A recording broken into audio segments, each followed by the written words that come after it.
Up, up, and here we go. I'm getting a little low on fuel. What are you doing, Doc? I need fuel. Give me fuel, take the fly, ship me tracing out of sight.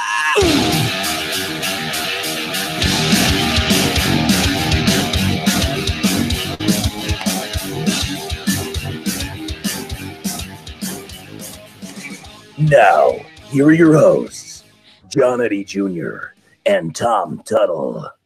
Welcome back to Fantasy Fuel. This is episode number 46, and we will be taking you through the wide receiver NFL Combine hopefuls. And before we get to there, I would like to reintroduce you to my friend Tom Tuttle. How are you, Tom? I'm good.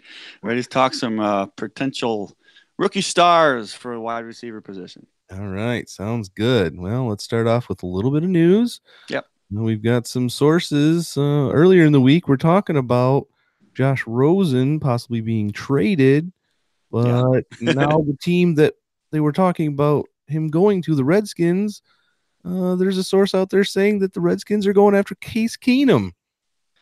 So who is going to end up being the Redskins quarterback? Who knows? And I don't know how much it really matters, but yeah, that's a good one. I think that whoever they get needs to either be a superstar and lead them to a playoff spot, or they could just go with McCoy. Who cares? If they want to start from the ground up, they might as well not waste any assets. Exactly. But if they think they have a shot, I mean, Case Keenum's a game manager. He took the Vikings to an NFC Championship game. So that's kind of what Alex Smith was. I would still rather have Alex Smith than Case Keenum. Yeah. But they're similar quarterbacks, so I can see why they would have some interest in them. But I'm not going to be too excited either way. I completely agree with that. All right. So we're doing wide receivers this week. There's wide receiver news running amok, and it kind of all ties into the New England Patriots. Last year, the Patriots apparently were looking into trading for Randall Cobb. Now, Randall Cobb is, of course, a free agent. Mm-hmm. That is a very interesting spot. I never considered Randall Cobb going to the Patriots. What do you think? I think it doesn't matter who the Patriots get. They can make anybody into a superstar. So as much as I thought last year that Randall Cobb was declining, and I was right, I just want to make that point. Mm-hmm. If he goes to the Patriots, it won't matter. They'll make him good if they want to. If they don't want to, then he'll just be another whoever that got cut by the Patriots. But I think if he goes to the Patriots, he'll be good. I agree.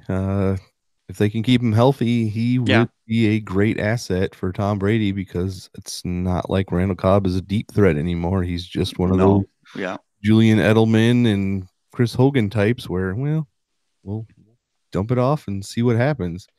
So it could be a good fit if he stays healthy. A good fit that we had talked about a few weeks ago is somebody that apparently the Patriots think the price tag is going to be too high, and that is Adam Humphries. I really like that idea as far as fantasy goes for Adam Humphries, but looks like he's not cheap enough for him. Yeah, which is weird, because if you would have said this last year, they would have got him for a really good price, because he didn't really make a name for himself until this last year, and it was really good. It was really good. Yep, he definitely made enough of a name for himself to warrant a decent price tag. I don't know how much it's going to be, but it's one name that I've definitely got my eye on. I know you do too. Yep. And if he goes somewhere where he can be a number two, I expect decent numbers out of him, and he'll probably go later on in these drafts, if even drafted at all in some shorter leagues. So. Oh yeah. Definitely a guy that I'm looking for as a sleeper, depending on where he goes. All right, let's move on to some running back news quick. One name that has been linked to my Philadelphia Eagles and also another team in the NFC East, the Cowboys, are reportedly interested in Duke Johnson. Mm-hmm. And I kind of like that idea. We are not a huge power running team this last season, and we could use a pass catching running back. And Duke Yeah. Johnson definitely fits that bill. Now, I don't want him to go to the Cowboys because they Zeke and Duke Johnson punch. Yeah, that's going to be hard to stop, to be honest. Duke Johnson's not bad. And I think a lot of people don't realize that he's actually a really, really good pass catching running back. And I was a couple years ago. He was insane 2 or 3 years ago, whatever it was. He had a really good year. And I mean, if you're playing PPR, I mean, this guy is definitely somebody you can get later on. And if depending on where he's at, if he's with the Eagles, I actually kind of like him more than if he's with fantasy wise, if he's with the Cowboys. Yeah, I'd have to agree with that. I don't know. It depends on how many Eagle or running backs the Eagles will have on their roster. They do like to rotate, so I would temper expectations. I like it personally as a fan if we could do Yeah. that. Yeah. Fantasy, I'm still a little gun shy on Duke Johnson. Mm-hmm. Let's move to a team that sorely needs a running back, the New York Jets. And it seems I wouldn't say sorely. Oh, sorely. They need a running back. Okay. The report that I've read are the Jets are expected to come away with either Le'Veon Bell or Tevin Coleman. Yep. And Jason La Canfora reports the Jets have much interest in Tevin Coleman too. So if for some reason they're not willing to shell out that $40 billion guaranteed contract for Le'Veon Bell, it looks like Tevin Coleman is their backup plan. What do you think about that? I don't know what they're thinking. I think they're probably leaning towards not paying that much money for one player. And if that's the case, Tevin Coleman is perfectly fine with me. I actually really like that idea. But I've been saying Le'Veon Bell to the Jets since week 1 of last year. Yes. So I'm going to stick with that. Le'Veon Bell to the Jets. All right. You gotta stick. Gotta stay consistent. Yes, you do. Well, so Le'Veon to the Jets would mean Tevin Coleman is not going to be a Jet. Right. He's probably not going to re-sign with the Falcons, which for our purposes in the Dynasty Savages League would be perfect for us because we have Devonta Freeman and Ito Smith. So Ito Smith would take over that role. So when Devonta Freeman eventually goes down with an injury, we will have the backup again because we did not have Tevin Coleman in that league. Right. And that's just perfect timing. Perfect. And hey, and it's not really, we kind of sort of planned for that. I mean, you knew Tevin Coleman was probably not going to be there next year. So you kind of get the backup to the backup at that point. Yep. Yeah. For hopefully our Savages League, that works out exactly how we planned it, but that not always how it turns out. Yeah, sometimes your plans go sideways. Yes. I've heard now some teams are interested in Tyrell Williams. The Raiders and I believe the Bills, I read in a different place, which would be interesting. A couple of gunslingers. David Carr can throw it downfield, and Josh Allen obviously can throw it downfield. So if Tyrell Williams goes to either one of those teams, do you think he's draftable next year? I think he's draftable. I think he would, if he would have stayed where he was, I think he would have been draftable too. I just think that it's got to be one of your last picks. If he goes to the Bills, I kind of like it a lot in a way, but that's still something you don't have to go crazy and draft him in the 8th round or whatever it is. You can wait big time on him. Yeah, it looks like he's going to command somewhere around $10 million a year. So that's a big chunk of money to put out to a wide receiver who hasn't been a number one on a team up to this point. So we will see. Yeah.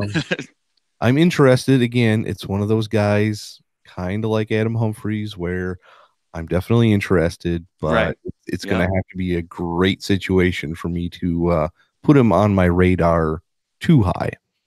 Oh yeah, obviously you can't go crazy with somebody who hasn't made too much of a name for themselves. All right. Well, let's dive in. We told you we were going to be talking about the combine stuff, and we are starting off with the wide receivers because there's a lot of wide receivers out there. Wow. Yes, there is. And they all have something that stood out, it seems like, whether it be good or bad. There was a lot of stats that happened at the combine. And we'll start off with the biggest name of this bunch, DK Metcalf. Yeah. From Ole Miss. He came out and just murdered the 40-yard dash. Yeah. And his time, what was it? 4.433, I think. Yeah. Which is not the fastest, but for a guy his size, that was a very impressive number. 6'4", 225-pound DK Metcalf, 4.3340. It looks as if there's Julio Jones and Randy Moss kind of rolled into one, but he really doesn't have the numbers to back up what his stature is. Well, yeah, it's because last year he had that neck problem, so he didn't really play all that much in college last year. So he only had 26 receptions and 569 yards and 5 touchdowns. So 5 touchdowns on 26 receptions is pretty awesome. But there are some issues when you watch a little bit of film, and I didn't watch a ton of it, I'm going to be honest. But he does seem to have somewhat of a route running issue, but in the combine, it looked really good. So not all of it. His three-down time, 7.38, was slower than Paxton Lynch, Joe Flacco, and David DeCastro. So let's not go too crazy. It was better than expected. That's what I should say. Okay, there you go. The Metcalf ran faster than Devin Hester, benched more than Skins left tackle Trent Williams, and recorded a higher vertical than Odell Beckham. So it's all there. Yeah. It depends on his situation and who's throwing to him, I think, is going to be the biggest part. I mean, if he can blow past people, his route running can be slowly moved along and gotten better over time. Yeah. But if he can't get open at the NFL level, then he's going to be a fast bust, I think. It's very possible, because when you are as highly regarded as he is right now coming out of this combine, and then you go somewhere and you don't do anything, you're going to be the next Treadwell. Unfortunately. Hayward Bay. That's what I'm thinking. Yes. Obviously, he's much more built than Hayward Bay, but right. That's what I was like. If somebody takes him in the top 10, like the Raiders did with Hayward Bay, and be like, oh boy, you guys are taking one heck of a chance at high prospect wide receivers. So right. And that's, I wouldn't mind the Jets. I'm getting off on a tangent here. I wouldn't mind the Jets going in a direction with him, but they have to trade back. You can't take him with the 3rd pick. Oh, please don't. Yeah. So I almost rather trade back and get a receiver that we can kind of sort of hope for and maybe eventually trust in, because we don't really have a whole ton of trust. We have some trust, but not a lot. Yes. And a guy that seems to be fairly trustworthy in this draft is A.J. Brown. I think he may be one of the safer picks. He's not super flashy. Yeah. 85 balls for 1,320 yards, but only 6 touchdowns during his final season, also at Ole Miss. Yeah, that's what makes it They crazy. were swinging the ball around there pretty much all season, and A.J. Brown reaped most of the benefits except for the touchdown totals. So I think he's a safe pick. I don't know how high he would go, but I mean... Yeah, it's a tough one. I think that he was definitely faster than he was expected to be in the 40 time. That's kind of big for him, because that was one of his things that people were knocking him on. He's not fast enough. So him having a faster time in the 40 is definitely going to help him get drafted at some point. But we got to see where he goes and how he works out, because if you're not fast, as much as I hate to say that speed is really important. If you're not fast enough in the NFL, you will not make it. That's just the fact. Unfortunately, unless you are like the best route runner in the world and you have hands of stickum, then yeah, but you have to be somewhat quick. And so I think that his 40-yard dash actually helped his situation. Yeah, he got a sub 4.5 in there, which is right. good enough. If it would have been over a 4.50, people would have been talking about that as, oh man, I didn't realize he was as slow as this. But 2017, he almost had the same type of season, but he had 11 touchdowns. So right. he can be a scoring type wide receiver. I like his skill set, and again, depending on where he goes, I think if he went to, like the Packers, yeah, that would be a good fit. I know they're probably not going to take a wide receiver as high as he's going to go, but that is a place that I would like to see him. Yeah, he's very well built, and he can break tackles like nobody's business.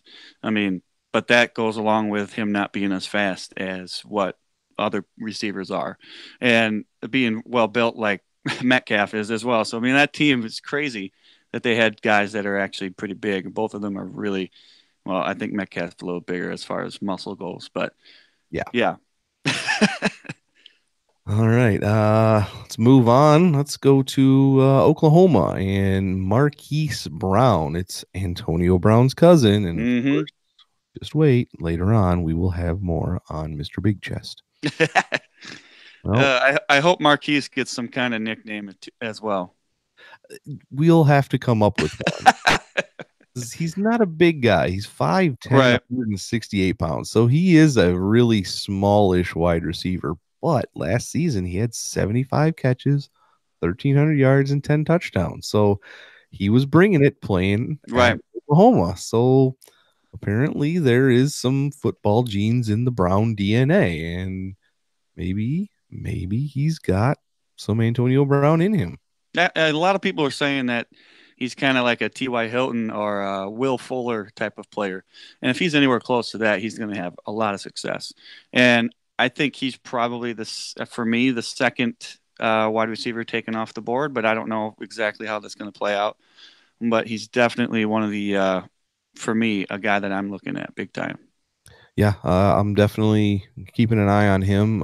Even in 2017, he had over 1,000 yards and 7 touchdowns. So right. It wasn't just one fluke season where everybody's talking, oh, he's Antonio Brown's cousin. He had a really good year. No, he can probably stand on his own 2 feet when it comes to the NFL. He may need to bulk up just a little bit. He's really, really quick. He's really fast, explosive. So that's one of the big parts. And like I said, speed matters in the NFL. It's not everything by any means, but it does matter quite a bit. And I think that is big for him. Yep, no doubt about it. Okay, let's move on to NC State wide receiver Kelvin Harmon. This is CBS Sports 32nd best player in the draft, according to the article I was reading. I don't know what that means really, but he is 6'3", 214 pounds, and he caught 177 passes for 2,600 yards and 16 touchdowns during his 3 years at NC State. In his last season, he had 81 for 1,186 and 7 touchdowns. So that's awesome. Not bad. I love the 81 receptions. That tells you something about his PPR value going into the NFL. It's going to take some time, I think. I don't think he immediately becomes a starter per se, but I think that he will definitely have a good chance to become a starter in the future, because I think he validated them, all the critics, because he was another person that was projected to have a slow 40 time, and yet he did do a relatively decent job on increasing that, what was expected out of him for that. But yeah, that's pretty much really all I got to say about him. There's not a lot else to say except for the fact that he had them 81 receptions, and that, for me, that goes a long way. Yeah, he's gonna have to use his size a little bit since he isn't the fastest. He's gonna have to box some guys out, kind of like maybe like a Devin Funchess type player, where he's not going to blow by anybody, but if he's got a quarterback that can put it in the right spot, he's going to come down with it because he does have fairly. He's got really good hands. Very reliable. Yes, he does. All right, move on to N'Keal Harry, another 6'4", 213-pound wideout. Caught 73 passes for 1,088 yards and 9 touchdowns last season at Arizona State. Kind of the same deal. I don't have a whole lot about him. He had a little bit faster 40 than Kelvin Harmon. So yeah, but it's kind of the same mold of a wide receiver, and yeah, it's kind of a wait and see approach with some of these guys, but don't, dismiss them. I don't want to I'll just say it that way. Yeah, I don't want to dismiss him, but he's one of these guys that I'm really not looking at when it comes to drafting for fantasy football. He's not fast enough, and he's not. You have to have some kind of explosiveness, and he doesn't have it. That's just kind of, I don't know. When it comes to fantasy football and you're looking at rookies, you either have to have one of three things: great hands, really good route running, or you're really fast. And I don't think he has. I'm not going to say he's average everywhere except for the. There you go. That's it. Yeah. I'll stop there. He's the epitome of an average wide receiver. He's going to give you good weeks and then he's going to disappear. He has improved his numbers, most numbers every year that he played at Arizona State. His average per catch has gone up, but it's still 14.9, which is nothing special in college. So yeah, he's average. That's as far as we can go. I do want to say one thing though, because I don't want to pick on him at all, but a lot of people have said that he's kind of reminding them of Treadwell, and that's not good. You don't want to be reminded of him. You don't, as of right now, coming out of college, everybody wanted to be like Laquan Treadwell, but it's a bust for him. And if you end up going in the NFL doing the same, I'm not going to say he's Treadwell. He can do anything he wants to. He's got to work hard, and he can probably get it done. But if you are being compared to somebody who's been a bust, it's not a good comparison. Nope, you definitely don't want that one right now. Right. Let's move along to Deebo Samuel. I'm not going to give him the distinction of best name in the draft. We'll get to one of those in a little bit. But Deebo Samuel out of South Carolina. He's 6 foot, 210 pounds. So decent size, not overly tall, but he's got a good enough stature. He caught 148 passes for 2,076 yards and 16 touchdowns during 4 years at South Carolina. So for 4 years, it's not the best of stats, but he's rated at CBS Sports 6th best receiver in this year. Yeah, I don't disagree with that. I think he's a good, solid. He's got a chance to be a good number 2 or number 3 wide receiver in the NFL. I don't know if that will improve through time, but I think he's got a good chance to do that. And he's got some quickness, even though he's not really fast. He's got some quickness, so that kind of makes him a good slot type of player. So I think that he can be successful coming out of the slot. Yeah, that's very possible.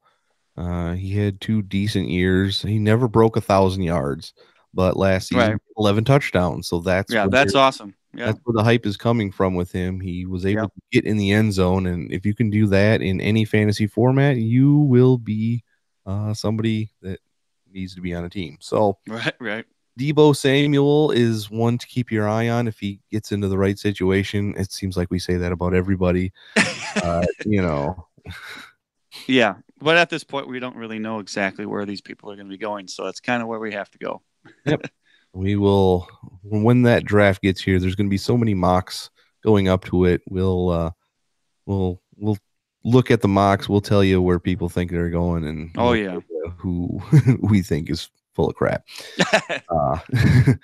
We'll move along to another runner-up in the name category, only because I share a name with JJ Arcega-Whiteside from, where is he from? Stanford. Right. caught 135 passes for 2,200 yards and 28 touchdowns during his final 3 seasons at Stanford. So, again, another one of those wide receivers that's got great size. Oh, yeah. And in the last year, he had 14 touchdowns. Right. And that's good. Awesome. Yes, yeah. I like seeing that. He's one of them guys that if you throw up a 50-50 pass, he's probably coming down with it. And that's a really good trait to have in the NFL. I mean, there's no question, because these cornerbacks aren't really all that tall. So if you can go up there and jump much higher than the cornerbacks are going to, you got a really good chance of catching some touchdowns. And it's kind of weird because he's been kind of compared to Mike Evans in a way. And I think that, to me, is a weird comparison. I don't really see him as Mike Evans. I see him more as a poor man's Randy Moss in a sense. He's not really fast though. That's where I don't know. I guess you can kind of compare him to both in a sense, but Mike Evans isn't really that slow either. No, he's not. I kind of like the Mike Evans comparison, but what strikes me is he has gotten so much better every year. His first year, 24 catches, 379 yards, 5 touchdowns. Well, obviously he made the best of when he was able to get a ball thrown at him. Right, yeah. And then the next year he got double, 48 catches and had 9 touchdowns, almost doubled again. Like, okay, he's getting better. And then, of course, this last year, 14 touchdowns and 1,000 yards. So that's awesome. He has been making strides, and I like to see that from a wide receiver coming out of college. He's getting better. He's learning. It looks like he's trying to be better. Yeah, no doubt. Everywhere he goes. So I like what I see out of him. He's a guy that got my eye on. I doesn't say this, but you know. Okay, let's move on to Riley Ridley out of Georgia. Caught 69 passes for 1,000 yards and 13 touchdowns during his time at Georgia. Another 6'2", 200-pound wide receiver. Man, so many good big guys, statured receivers. It's so hard to pick one out of this bunch. And for me, I don't think we've gotten to the guy that I like best yet. I don't know if there's anybody in who we've mentioned so far that you've really got your eye on, but here's another one that seems average to me. Yeah, kind of. I think if he would have waited to come out of college, he would have had a much better chance to become a first-round pick. I don't think he's a first-rounder. I'm not even sure he goes into the second. I think he falls into the third round as far as the NFL draft goes. And I think as far as fantasy goes, he's somebody, I'm going to say it again, somebody you got to keep your eye on, kind of wait for a little bit and see where he goes and then kind of feel it out from there. Yeah, he's definitely going to get drafted in all your rookie drafts, but he might not be one that you shouldn't bet on seeing much of him too soon. Right, exactly. Okay, now we're moving on to the guy that I've got my eye on, and I said this last episode, Hakeem Butler. Mm-hmm. Man, this guy is just going to be a matchup nightmare, and I love it every time I look. I'm like, oh, this guy. I hope he gets drafted by the Bills. I don't know what it is. My obsession next year is not going to be Devontae Adams. It's going to be Josh Allen, and I hope they can pair Hakeem Butler up with Josh Allen. This guy is just, I can't even talk about him. If the Eagles drafted him, I would be really happy. I mean, he doesn't have like amazing stats, but he's catching 22 yards per reception. Yeah, that's pretty awesome. On 60 catches is amazing. You know, only 9 touchdowns, but 9 touchdowns is still pretty decent. He is definitely a matchup nightmare. I don't think there's any you'd have to get a big linebacker who's fast to be able to match this guy up, and that's just not there. You'd have to have a safety that's fast and to even match up with him. I don't know who could match up with him at this point. I really can't. Yeah, and you know what? I think that Butler is somebody that is going to fall down later on into the draft, and I think in rookie drafts he's probably going to be somebody that falls down as well. And I don't expect people to be going crazy. So if you're listening to the show and later on, we're going to get a better picture of how we're going to be drafting these people in our rookie drafts and all that. But right now we're looking at Butler. And if he is somebody that's not being looked at later on when you're doing your rookie drafts, this is somebody you can really get a good steal on. Yes, I'm all in on Hakeem Butler. I don't even think I care where he lands. This is the one guy I think can succeed if he is willing to put the work in. Yes, that's exactly right. I hope 6'6", 225 pounds. And we told you his measurements and wingspan and all that kind of stuff. I mean, he's got it all. If he can get to a team that is willing to work with him and make him better, he's going to be. Swooning. I've never swooned over a wide receiver coming out of college before. I don't think so. We got to move on before I, Oh my gosh. Let's move on to one of the fastest wide receivers in the combine, Paris Campbell out of Ohio State. This guy ran a 4.3 140. So he's going to be drafted somewhere fairly high, I believe. He's got some moxie to him. So 90 catches last year. What do you think about that? That's pretty amazing. For how fast he is, 90 catches is insane. Because most of the time when you're that quick, you're just getting the long, deep balls. But this guy is something special that I think he gets drafted somewhere in the first round. It could be the second round. But I don't think he goes any later than the second round. If he goes in the third round, I will be shocked because I'm not trying to go gaga over his speed, but he is extremely fast. And the people in the NFL, they go gaga over it.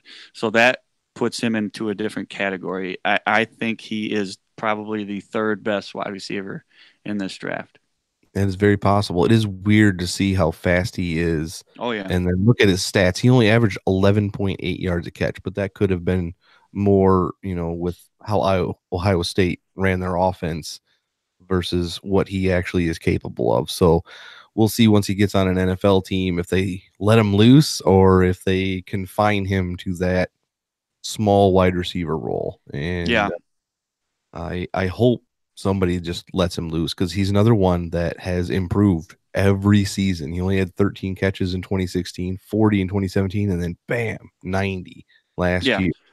This is somebody I haven't seen anybody compare him to him yet, but I think that he is very comparable to Tyreek Hill. He's got the speed. He's electric. He can catch balls everywhere, and he can just zing zang boom to be John Madden. Boom. He is just electric, and I think that he's going to be very successful wherever he goes.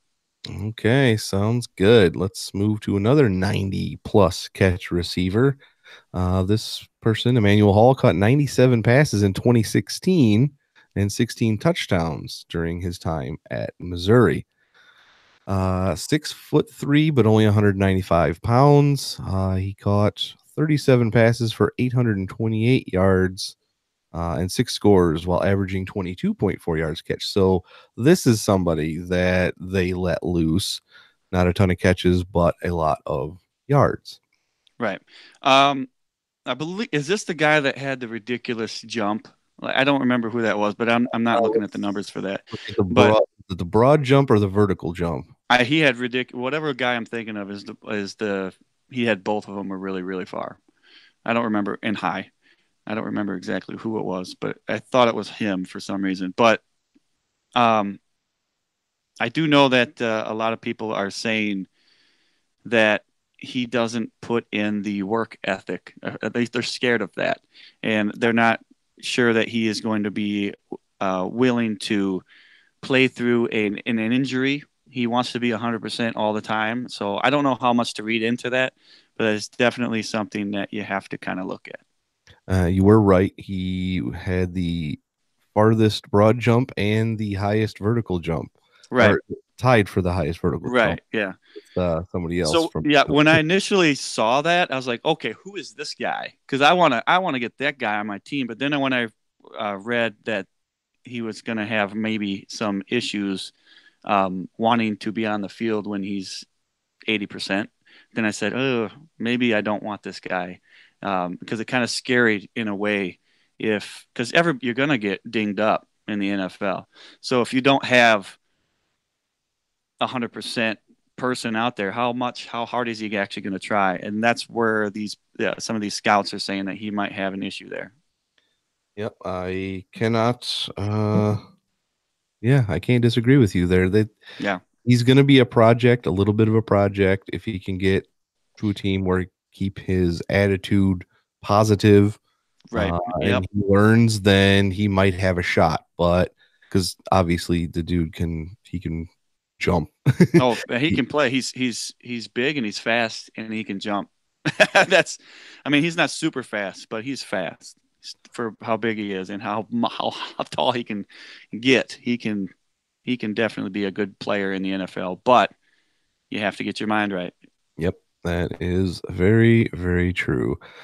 Let's move on to some considered the best wide receiver in the MAC. Buffalo wide receiver Anthony Johnson. In his 2 seasons in Buffalo, he got 133 passes, 2,367 yards, and 25 touchdowns. 6'2", 207 pounds, another good stature. And he had 14 touchdowns just last year. So this is a guy, although it was in a lesser conference, right? Don't count him out. Yeah, it's definitely somebody you have to keep an eye on. I think that's the theme of the day. Keep an eye on this guy because he's got good numbers. Nothing spectacular. I mean, the 14 touchdowns is nice and all that. And I think if I remember, because I don't have it in front of me, if I remember right, this was one of the guys that they said was pretty decent at the Senior Bowl. So that kind of puts you in a little bit of a perspective as well. Yeah, there you go. He's got the intangibles that you can't teach.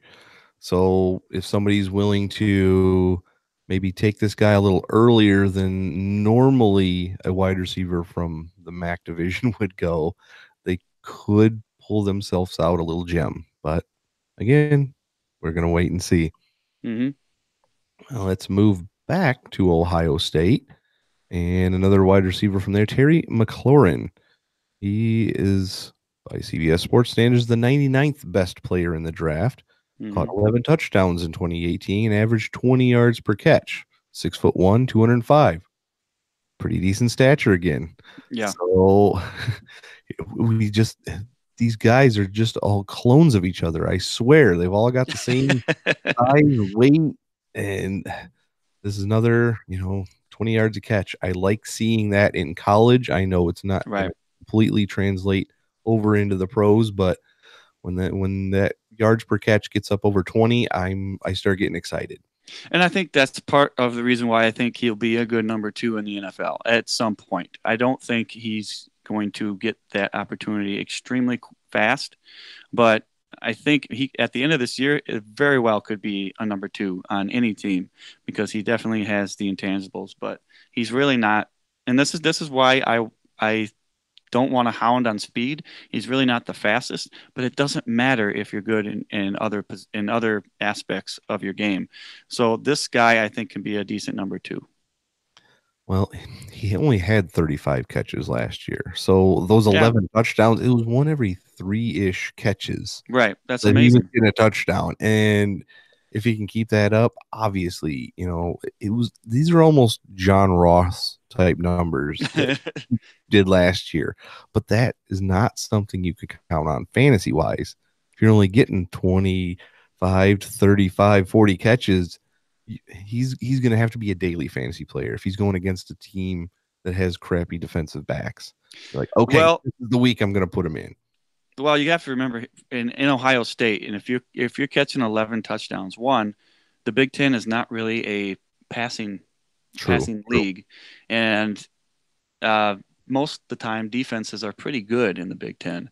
So if you're getting 11 touchdowns on a very little amount of receptions, that tells me that you are a pretty good red zone threat. And I don't want to say that you have to go get this guy because I'm not going to say that. But if trends are looking towards a team that he can be on that has a good chance of having him as a red zone threat, you have to look at it. because he's been successful in that aspect. All right, let's talk about the other fastest wide receiver in the 40-yard dash, Andy Isabella. He had an interesting event because at first he timed at like a 4.56, and everybody was like, "What? That's not good. Why would anybody want to go?" Oh wait, there was a screw up. He actually ran a 4.31. They took a whole quarter of a second off of his time, and now he's tied for the fastest 40-yard dash. And yeah, this guy looks like he's got it all.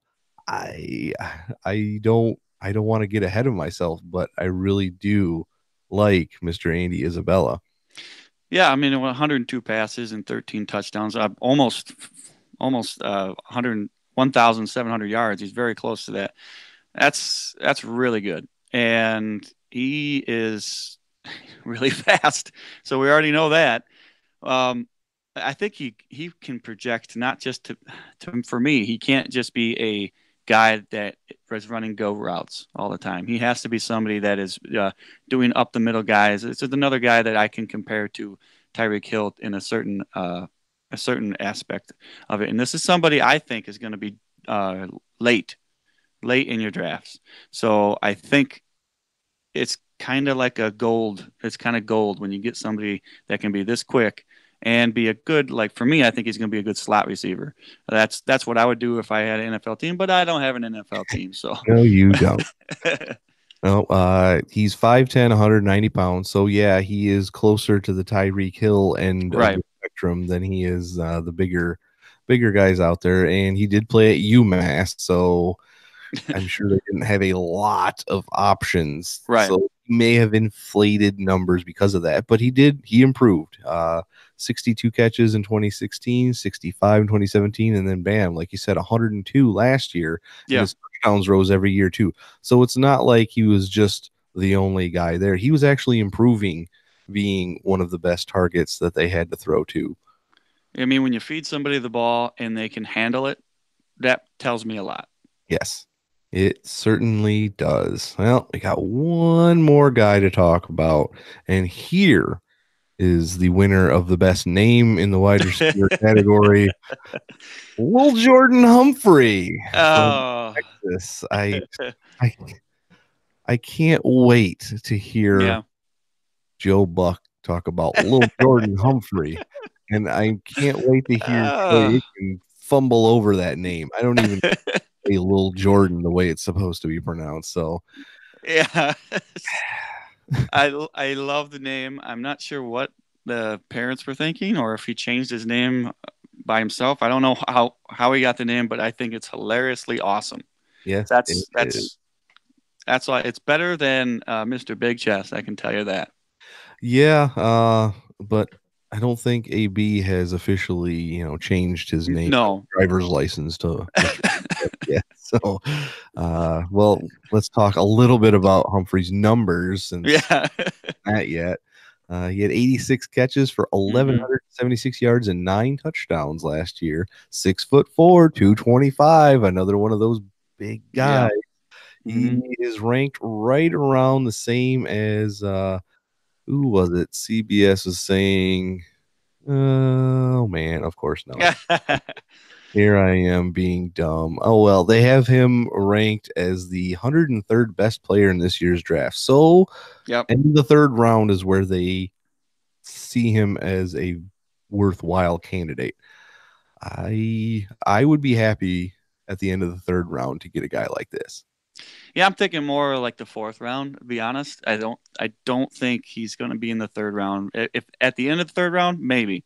But I'm still thinking fourth round because he is not the quickest. And when you're getting down to the next level of guys in the draft, you have to stand out somehow. And he doesn't have that speed, and he doesn't have all the glittery type things that everybody's looking for. So I think he can definitely be a solid guy in the NFL, but I think this is somebody who needs to get a little bit of work done. Yeah, I don't know why, if this is a decent comparison or not, but I saw the size and how he was doing it, and I was thinking Hakeem Nicks. Okay. Yeah. For whatever reason, that's the name that popped into mind. And if he can have a decent his career as Hakeem Nicks did, he'll have plenty of fantasy value. He just won't be flashy. He'll box somebody out. Right. And, he'll be an extra tight end in the red zone is kind of what it seems to me. Yeah, he's not going to be separating from cornerbacks. Let's just put it that way. No, he's not going to be separating from linebackers. His 40 time was 4.75. That is it's just not. That's what I'm saying. He's gonna fall. I don't think he goes in the third. I think it's probably the fourth, and I wouldn't be surprised if he even goes into the fifth. And what's sad is, he wasn't fast, and he only had 13 reps in the bench press. Yeah. It's just kind of weird, and he didn't jump that high. His 3-cone drill was better than DK. I mean, when you're trying to compare him to Metcalf at this point, you can't. It's just not even close. Nope, not even close. Well, those are the guys we're going to talk about this time. The draft is getting closer. Free agency is getting closer. By next Thursday, when we record again, I believe that is the 14th of March, and I believe that is when free agency opens. So we'll probably be talking more about free agency than we will the draft, but the draft is coming ever so closer, and we won't be able to stop talking about it after that. So. Yeah, and it's exciting. It's exciting that NFL is finally getting back into it. You can actually look at things and say, "Oh, God, look, who the Jets going to get? Who the Eagles going to get?" For a lot of my friends and family, who the Packers going to get? Yeah. It's just it makes things really exciting. In the NFL, you're not even playing games, and that's why the NFL is awesome. And you want to know another reason why the NFL is awesome? Okay. And now it's time for Twat, this week's Antonio Troubles. We can't escape it. Antonio Brown every week until he gets traded, and even after he gets traded. We've been hearing rumors that there's going to be a deal by Friday. There's so many teams that we're going to stop taking offers. Well, I don't think that's the case, because there was another report out there like there's no deadline for us asking to get rid of Antonio Brown. The Steelers did ask Mr. Big Chest to delay his roster bonus for cap reasons. So I'm sure he was just like, sure, why not? Whatever you need to do, guys. Yeah. Oh, man. The three teams that have shown the most interest right now are the Oakland Raiders, the Washington Redskins, and the Tennessee Titans. All teams I'm sure Antonio Brown is just clamoring to get to. It's funny because today my brother texted me. He said, "Oh, I saw somebody on my Facebook page said that it was basically a lock that he was going to go with the Packers." And I was like, "Wow, that would be amazing." One and two, and he said it would be by tomorrow. We'd find out tomorrow that it was going to happen. If that happens, then wow. I mean, wow. But yeah, if that happens, you need to let me know who it is that he was talking to. Yeah, we're gonna get in touch with that guy. Yeah. The thing with these three teams, though, is it could be a battle between Jay Gruden and John Gruden, who gets Antonio Brown. And I know John Gruden has said he's the hardest working guy he's ever seen in the league. And while that may be true, I saw some video and stuff of him earlier today watching some TV, and Mr. Toe Tap, that was Tony Toe Tap, I think is one of his nicknames. And he is really good at it, and I'm sure he's worked very hard at it. So yeah, but he just is all right. Here's some things that Tom sent me. Antonio Brown told us how he really feels on The Shop. It's an HBO, I believe, show. And this was a quote from Mr. Big Chest. We lose the game, and he's talking about Ben Roethlisberger, and he's like, AB should have ran a better route. He feels like he's the owner. Bro, you threw this to the D line. How the am I going to run a better route? You can give me a better ball. Good Lord. And then the drama that is Mr. Big Chest. This is the quote of the day. I can. Oh, I don't even know if I can get through it without laughing. I'm gonna cry. You guys have to hear this out because this. When you hear this, you're gonna be like, "Come on, tell us how you really feel, Mr. Antonio Brown." Here is Mr. Big Chest on Ben Roethlisberger. Well, people keep telling me that Ben is a Hall of Famer, but dude is old, rapey, and can't do on the road. Yeah, half the time I'm playing with a Hall of Famer, but the other half I'm playing with a fat Brock Osweiler. Oh my goodness. Oh, Best quote I have ever read in my life. Here's the thing. Do you really want somebody who's going to call your quarterback out like that on your team? I mean, you could have the best quarterback in the world, and he's going to compare you to Brock Osweiler. Not just Brock Osweiler, fat Brock Osweiler. But is he wrong? I mean, thing. Like, he's not 100% saying just garbage. I mean, there's terrible on the roll. He has been accused of rape. Yeah, he's getting old. I'm sorry, he's not Osweiler in any way. I mean, he has some bad games, yes, but every quarterback does.